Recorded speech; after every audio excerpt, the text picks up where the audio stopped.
Tumekuja hapa kwa maelekezo ya mawaziri wawili, Mheshimiwa Deogratias Ndejembe, waziri wa nishati, na Mheshimiwa waziri wa mifugo na uvuvi, Mheshimiwa Dr.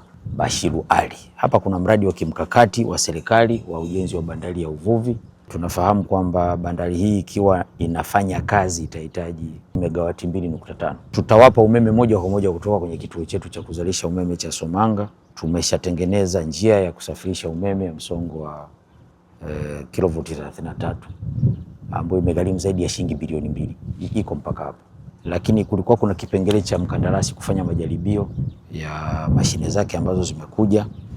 Viko vifaa pia bado hajavikamilisha ambavyo sisi tulikuwa tuko tayari kumletea umeme, ikiwemo kufuta bili aliyokuwa amepewa mwanzo ya zaidi ya shilingi milioni 55 ili aweze kupata hiyo mita na mambo mengine. Lakini sisi kwa heshima ya mradi wenyewe huu tuko tayari kuondoa hiyo bili ili tumletee umeme hapo, lakini bado hajawa na huo waya sasa wa ndani wa kuchukua umeme kutoka tutakapoufikisha kuingiza ndani. Ni kupongeze sana, umefika MD, sio wewe, umebeba na timu yako yote, mpo hapa ya wataalamu na mmetembelea kwenye bandari yetu na mmeona mahitaji ambayo yanatakiwa nyinyi mtoe. Miscommunication ambayo mwanzo ilitokea kwamba TANESCO inaonekana kama ilikuwa inakwamisha kutoa huduma, lakini tumeona kwamba pia mkandarasi hajakamilisha baadhi ya mifumo kwenye eneo lake ili TANESCO sasa na yenyewe ilete huduma ya umeme unaotakiwa kwenye eneo husika.